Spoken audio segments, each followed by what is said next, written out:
Hi, I'm Marc Geller. I play Ragged Man in A24's film A Different Man, and you're listening to Movie Time with the Boys. We are back in 5, 4. I don't even own a gun. What am I gonna do with a gun rack?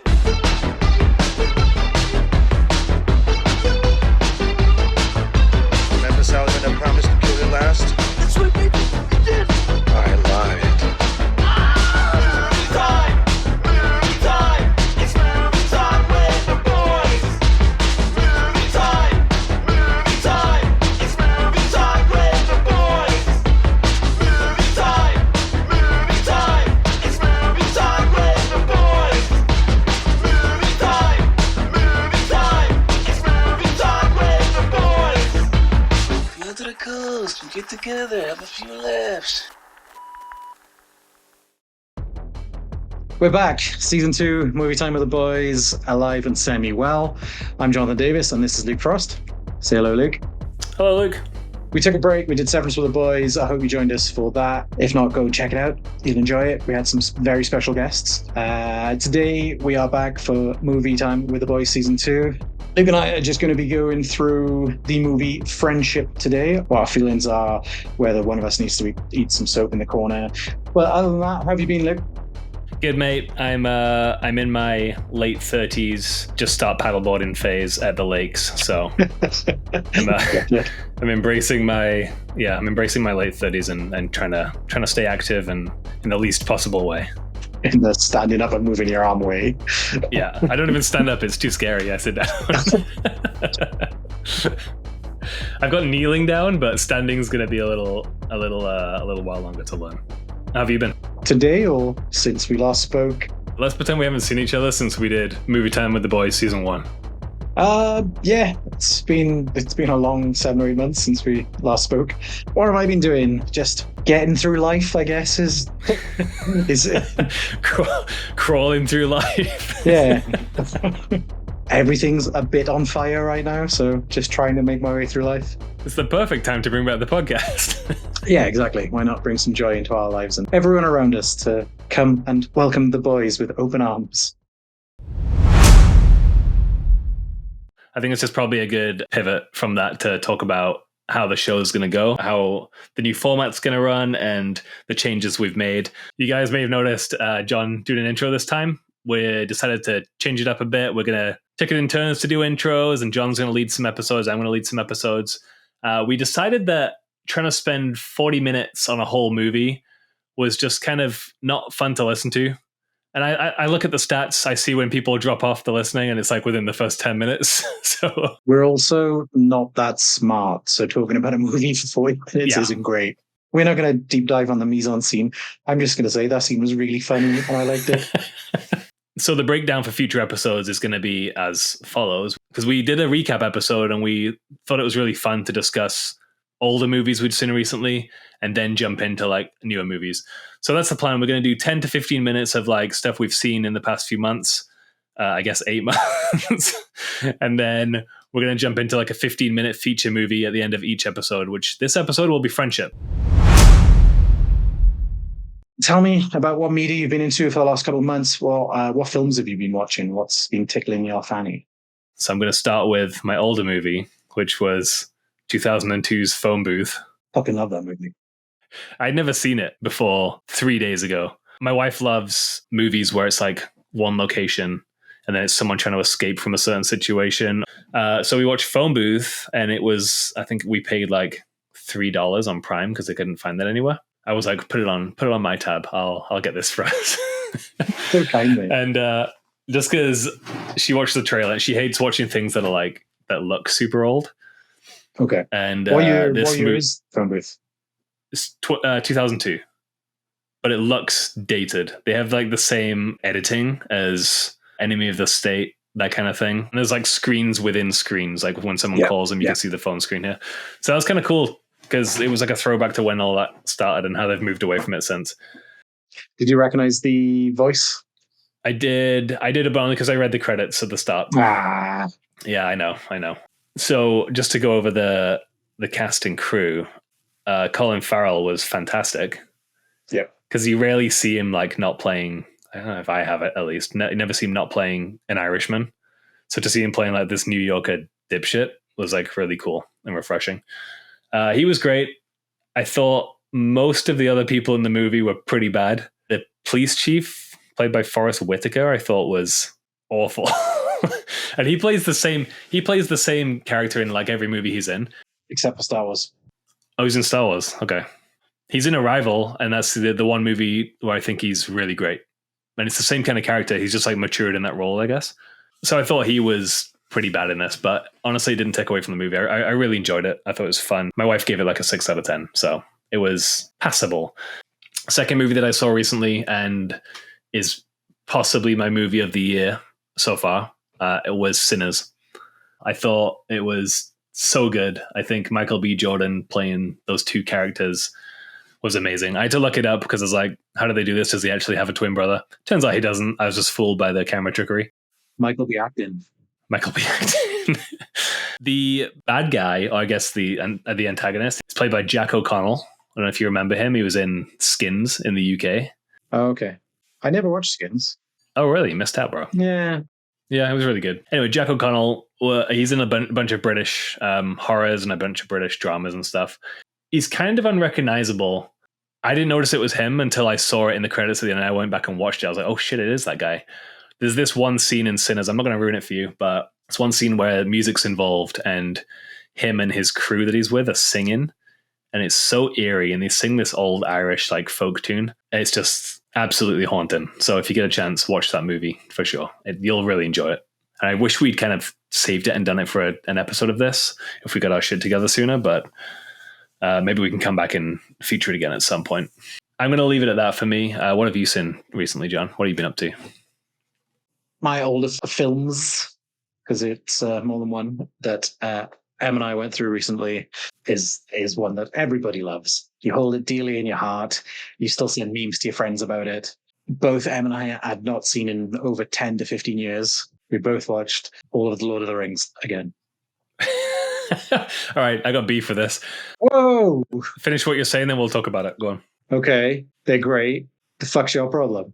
My problem with it is, number one, the dialogue is terrible throughout all those movies. Like, really bad. Are you just rage baiting right now? No, I've had this conversation with a lot of people recently. What do you mean the dialogue? It's so bad. Come on. Love the premise of the movies, but going back and watching it, it felt so dated to me. What's the one line where he's like, Legolas, use your elf ears or something? He's always mugging him off. And then because elves have better hearing and better sight and all that kind of shit. So that's why he's pulling him out. And then there's the skateboarding on a shield down a bunch of stairs. I laugh at that bit every time. Some of the special effects in it didn't age well. I'll always love it, but it wasn't great on a rewatch. No, I completely disagree. I think you're a jag off. I thought it was great. The story's fantastic. The dialogue is more than fine. The shield surfing is hilarious. I'll give you that. And there's only one scene of CGI that's dreadful when Donegal is being pulled through the water by the fish or wherever when they're doing the backstory of Smeagol. Otherwise, the film's great. Your opinion is trash. Stop being a trash person. I think they peaked with Fellowship. After Fellowship, where they had to include more CGI and stuff, it kind of went downhill a bit. Fellowship's a great movie. Dialogue, music, everything about it is fantastic. After that, it went downhill for me. But at the time, I remember really enjoying every movie, so I'm not going to crap on it too much. All right, what else is in? And the new movie that I've watched from this year, because it's been many months until we spoke, would be Mickey 17. Oh, sick. I haven't seen it yet. What's that like? Great. So it's from Bong Joon-ho, Parasite and so on. He did Mickey 17. The film was very, very good. It's a good sci-fi film. I don't think it's been rated as well or like put out there as much as it should be. I thought it was really good. I love sci-fi. I love weird stories. I love Robert Pattinson. I think he's a fantastic actor. Really enjoyed. Would watch again. Have you seen Good Time with Robert Pattinson? No, but I've heard it's one of his best and I still haven't watched it yet. It's on my list of many things I should probably watch. It's really good. I feel like not a lot happens, but it's really good. It made me realize that he was great and not just the guy from Twilight. Yeah, he fucking hates Twilight and anything to do with it now, doesn't he? So Oh, does he? yeah. Well, it's Doesn't like want to talk about Daniel Twilight. Radcliffe and Harry Potter, right? Yeah, 100%. Yeah. So going forward, we are going to be discussing Friendship. If you haven't seen it yet, shame on you. There are spoilers ahead. Either leave now or just carry on listening. It's up to you. I don't care. We had a couple of really nice hangs, but I think it best that we go our separate ways. I don't wish to continue this friendship.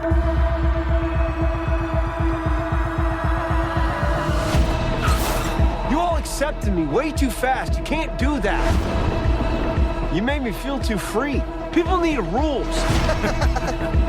You should be dead, you psycho! Who are you? Give me a second chance. Get to know me.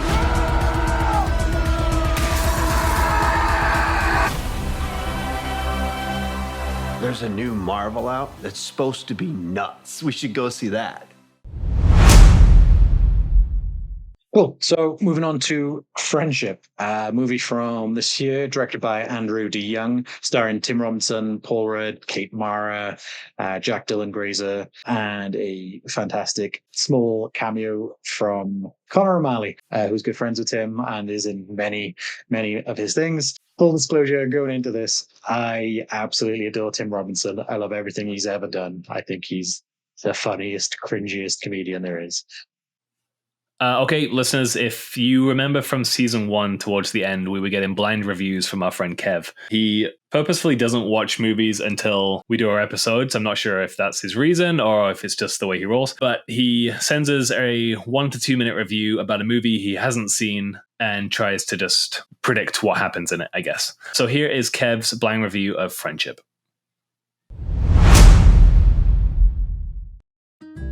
Hello from New York, the boys. New York City, where the climate is subtropical and the vibes are subpar.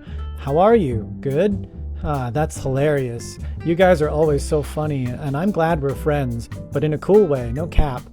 Seen anything good recently? Friendship? Yes, please.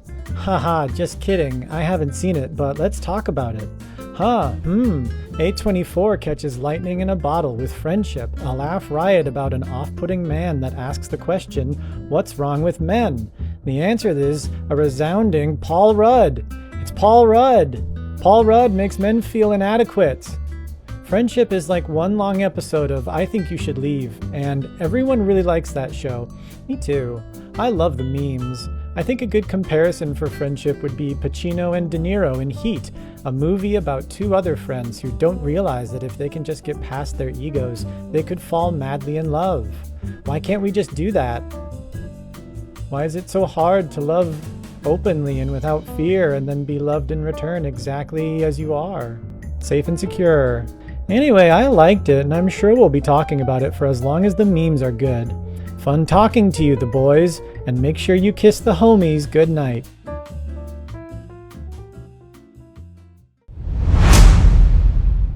So, Luke, I think you can clearly tell how I enjoyed the movie, just being a big Tim Robinson fan already. I loved it going into it. But what about you? Because I know you don't really watch I Think You Should Leave, or you've not really watched much Tim Robinson before. Correct me if I'm wrong. Yeah, you told me to watch I Think You Should Leave several times, and I sat down with it a few months back, and I was like, I'm just going to watch as much as I can so I can chat to John about it. I got 3 or 4 episodes in a row, and I was like, this is not something I can binge watch. This has to be like 20-minute episode, then come back in like a day or two and watch 20-minute episode again. I think the humor is very funny, but it's so over the top and so kind of like there's a lot of screaming going on. I'm just like, this is stressing me out to watch. Yeah. I do really enjoy it, but limited. A lot of his characters are angry, yes. I noticed in the scenes in I Think You Should Leave where he is playing the normal person, quote unquote, it just doesn't land as well. So he needs to be like that loud, narcissistic, obnoxious character. Yeah, that is very best. The movie, however, I really enjoyed it. I thought it was Good. I'm glad. It was strangely moving in a way as well, because you could tell this guy had just been like outcasted his entire life. I don't know how he got married. I don't know how he found a wife. I don't know how he had a kid. I'm assuming that's not his kid and it's a kid from another marriage, but I think it's supposed to be his kid. it's vaguely touched upon because Tammy mentions that she's like, reflecting on my mom, she stayed with my dad that whole time when she shouldn't have. That's no longer me when she breaks up with him, because I presume that's kind of how it was previously. Like she just got caught in this marriage and was too afraid to leave, just like her mother. But she should have definitely left a while ago. So who knows if it's Craig's kid? I did think it was very funny how he kept losing his phone as like an ongoing joke throughout the entire thing, and then finally gets his phone and smashes it in a rage. I did think Paul Rudd, he's great as always. Yeah. And I'm just wondering if they added him as a vehicle to have this movie succeed more than it should have. You're not going to like that, but... No, I get where you're going. It's a very weird movie coming from a director that hasn't directed a movie before. He's done lots of TV series and like written for comedy shows and stuff. But yeah, it's first time director. It's very much so a Tim Robinson role. But I see that, yeah, perhaps they did need an A-list actor on there to try and bring it more forward. Paul Rudd as a straight man, I think, is great. He plays the character super well. And I think he was fantastic in that role. So I think he was well cast. But I wonder if it would have been a better movie if it was an unknown actor playing Paul Rudd's part. Why? I just think there was this expectation with Paul Rudd in there, with all his movies, to be like a Paul Rudd movie. And I think that's going to fall flat for a lot of people. But if you cast someone, I don't know, from the series, I think you should leave, like a lesser known actor. It might have just worked better. I don't know what I'm trying to get at with this. There's just something about Paul Rudd being in this movie. Love Paul Rudd. Something about him being in the movie that didn't work for me. For me, I got the opposite take. I loved it because the way people like are going to watch this movie is like, oh, it's a Paul Rudd movie. It's a comedy. It's going to be I Love You, Man. It's going to be something like that. It's not. And I love that fact that someone's going to go in and he's like, oh, I'm going to go in and enjoy this comedy with my popcorn and my Coke and watch a very standard popcorn. Oh, somebody's going to get hit in the nuts. Ha, ha, ha, ha. It is the dark version of I Love You, Man. Simplified. Yeah, 100%. Paul Rudd as a rock star, though, is just fantastic. And he was actually playing the guitar, which is always good to see. Yeah, that scene surprised me. I was like, oh, wow, that actually sounds great. The inclusion of the Slipknot song was just hilarious. I thought that was fantastic. It comes on, you're like, this is so good. Yeah. I thought the original sewer scene was fantastic. Why are they there? Why is Paul Rudd climbing around in sewers finding vantage points in City Hall? I did think Paul Rudd's, as much as I complained about Paul Rudd just a minute ago, I think his character was fantastic. The fact he's like this repressed weatherman who wanted to wild out on the weekends, I guess. Probably my favorite scene that I want to talk about that I've mentioned to you a bunch of times already is the licking the toad scene and what follows it. It's so ridiculous. And the fact he just goes to Subway to order a sandwich in his trip is one of the funniest things in the entire movie. I lost my mind when that came on. Is it over? Yeah, it's over. How long did your trip feel? 4 or 5 months? It was like a minute. I went to Subway. The eatery? What happened? I ordered. Did you get the answer you were looking for? No, I ordered a sandwich at Subway. The toad is mysterious. But that frog ripped me off. Little asshole, little fucker. I thought the ending was good. Everyone had told me this movie was going to be super dark, and I was like, oh, okay, someone's going to get killed or something. And I fully expected his wife not to show up again after she got lost in the sewers, because that would have just been a really comedic, dark way to lose your spouse. And then I thought when he was stuck in Austin's house, I thought he was going to end up shooting his wife by accident. Okay. And then I thought at the end he was going to end up murdering someone in his family by accident. Whatever was going to happen, it was going to be by accident. You just thought someone was going to die throughout the whole fucking thing. Yeah. I did like the scene as well where his wife comes back from the sewers and they throw a party for her, and then that guy confronts Craig in the garage. Yeah, so a good friend of his, Connor O'Malley, who's in that, that's why I brought it out, because I fucking love that scene. Connor O'Malley is fantastic. If you've got a solid 10 minutes, go and watch Connor O'Malley Slugs on YouTube and you will fall in love. But yeah, that scene where she just comes out, he's speaking to him normal, he's like, oh, nice set of drums. Just so how does it feel? How does it feel to leave your fucking wife? Yeah. How does it feel to leave your wife in the sewers? I thought it was like so funny. He spits on his floor. I thought the scene where Craig is throwing his own basement party with his coworkers is So depressing. equally depressing, funny, and heartbreaking. Yeah. This is a no Marvel zone. Yeah, the Marvel thing. What's the deal with the nosebleeds, John? Because I have a little weird theory on this and something I else. have no theory other than he just gets too excited when he sees things. So that I guess is what it is. If I was thinking deeper into it, which definitely isn't the case for this movie, I don't think. Maybe he has some underlying, I don't know, like a brain tumor or something, and that's what's causing him to act so fucking insane in this movie. I think it's a big play on the whole male masculinity and vulnerability is big themes throughout the film, especially because, as we know and as it's portrayed in media and stuff, men are not the best at making friends when they're older, and this is kind of portrayed in this film, especially in the ways that Tim Robinson, when he's trying to make friends, he's trying to go down like the very masculine route. He thinks that making friends is drinking beers and playing rock music and, you know, talking about weird shit. Whereas Paul Rudd's side of it is, yeah, they're drinking beers, but they're being vulnerable with each other. Like the guy's talking about how his you know, he's scared about his daughter because she's growing older and all these kinds of things.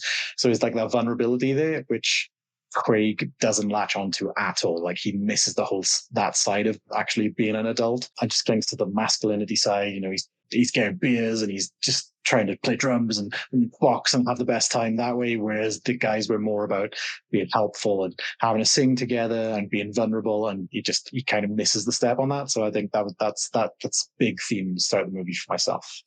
Yeah, that says a lot about Craig's character before he grew up. I don't think he ever experienced even the bro-y side of being a guy. He never experienced the drinking and hanging out with guys, so he goes overboard. 100% on there, yeah. John, what did you think of Friendship? I know the answers to these questions, but I want to know your favorite bits. And I hated it. I thought it stunk. I loved it. I thought it was fantastic. I love Tim Robinson. I will probably love everything Tim Robinson does. For me, it hit all the notes. It was as if a Tim Robinson character from I Think You Should Leave was placed in the actual real world. And how fucked up that is, because like Tim Robinson character from I Think You Should Leave would never survive in the real world. Like he wouldn't grow up as an adult person, but it feels like they just pick one and just put him in, and it just it was hilarious. It was cringy. I loved all of it. I hated moments as well where I'm just like, we were talking about the male vulnerability and stuff there. Prime examples when he punches Paul Rudd and all that too hard, and everyone's like, whoa, leave it, take it out. All he has to do there is just say, sorry, look, I took it too far. I apologize. He's under this. What does he do? He eats a bar of soap. Instead of apologizing like a normal person. Yeah, it seems super weird. Yeah, he cannot be vulnerable or anything like that with it. It's so strange. Towards the end, the whole Tim Robinson, when he breaks in with the gun, and still in the heat of everything, like he's still trying to help Paul Rudd in front of everyone, because it turns out Paul Rudd was wearing a toupee.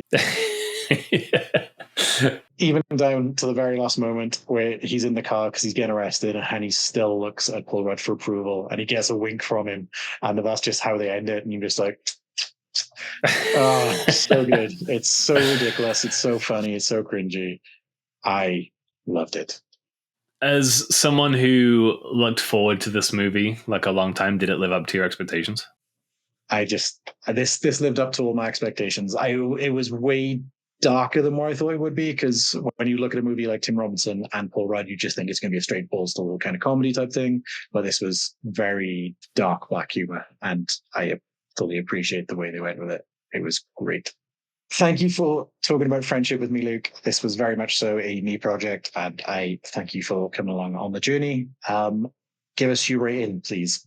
I really enjoyed this movie so much that it surprised me. I'm going to give it 7 broken cell phones out of 10.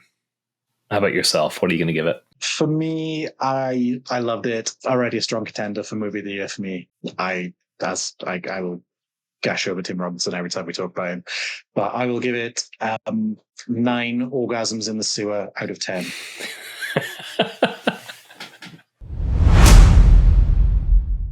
So yeah, friendship might be about Craig losing his mind over a guy named Austin, but it's also about us trying to figure out how to be vulnerable without eating soap. Male friendship is weird, it's messy, it's beautiful, and sometimes it's just two dudes watching boxing and pretending that's enough. But if friendship taught us anything, it's that being open, actually saying the thing, is the bravest move of all. So call you may, or don't. Maybe just don't show up at his house with a gun and a breakdown. Thank you again for joining Movie Time with the Boys. I've been John Davis. This has been Luke Frost. Say goodbye, Luke. Bye, Luke. We plan on covering a lot of different movies this season. Make sure you follow us on Instagram at Movie Time with the Boys, or on Blue Sky at Movie Time with the Boys, or you can email us at movietime@gmail.com. Please send suggestions for films that you want us to watch other than just horror movies, because that's all Luke ever suggests to me, so that'd be nice. But failing that, thank you very much again for joining the boys on this wild ride. We hope to see you next time. Have a great day. You're a wonderful person. We love you lots.